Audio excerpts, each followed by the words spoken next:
তারেক রহমান, ডাকনাম পিনু। জিয়া পরিবারের দুর্নীতির কথা আলোচনা করলে সবার আগে আসে তারেক রহমানের নাম। 2001 সালে 34 বছর বয়সে রাজনীতিতে নাম লেখান জিয়া পরিবারের এই সদস্য। কিন্তু রাজনীতিতে পা দেওয়ার মাত্র 1 বছরের মাথায় তার বিরুদ্ধে ক্ষমতার অপব্যবহার ও একের পর এক দুর্নীতির অভিযোগ উঠতে শুরু করে। একটি দুটি নয়, তার বিরুদ্ধে অভিযোগ শত শত। তারেক জিয়ার সীমাহীন দুর্নীতি কল্পকথাকেও হার মানিয়েছিল 2001 থেকে 2006 সালে। তারেক রহমানের বিরুদ্ধে অভিযোগ 2001 থেকে 2006 সালে খালেদা জিয়া প্রধানমন্ত্রী থাকলেও দেশে অঘোষিত রাজত্ব করেছেন তারেক জিয়া। এ সময় তিনি ঢাকার বনানীর হাওয়া ভবন নামের একটি ভবন থেকে সরকার পরিচালনা করে 2 হাতে দুর্নীতি করে কোটি কোটি টাকা বিদেশে পাচার করেছেন। হাওয়া ভবনে বসেই দেশের প্রতিটি মন্ত্রণালয়ের কাজের 10% কমিশন নিতেন তারেক রহমান। তখন অনেকেই তারেক রহমানের নাম দিয়েছিলেন মিস্টার 10%।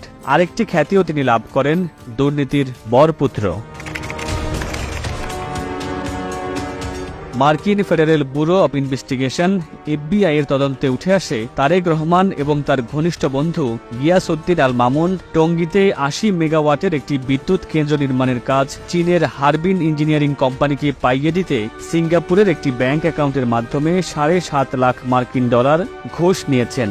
2016 সালে বাংলাদেশের উচ্চ আদালত মানি লন্ডারিং এর অপরাধে তারেক রহমানকে 7 বছর জেল এবং 20 কোটি টাকা জরিমানা করেছে। কানাডার কোম্পানি নাইকোকে অনৈতিকভাবে সুবিধা দেওয়ার বিনিময়ে বিপুল অঙ্কের টাকা ঘুষ নিয়েছিলেন তারেক রহমান। ক্ষমতার অপব্যবহার করে 3টি গ্যাস ক্ষেত্র পরিত্যক্ত দেখিয়ে কানাডার কোম্পানি নাইকোর হাতে তুলে দেওয়ায় রাষ্ট্রের ক্ষতি হয়েছিল প্রায় 13,777 কোটি টাকা।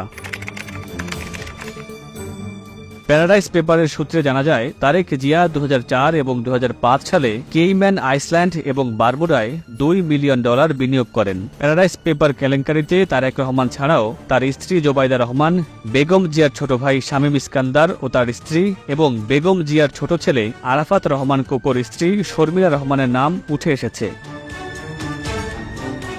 এছাড়া অভিযোগ আছে দেশের শেষ কয়েকটি নির্বাচনে প্রতিটি আসনের বিএনপির প্রার্থীদের কাছ থেকে বিপুল টাকা নিয়ে মনোনয়ন বাণিজ্য করেছেন তারেক রহমান।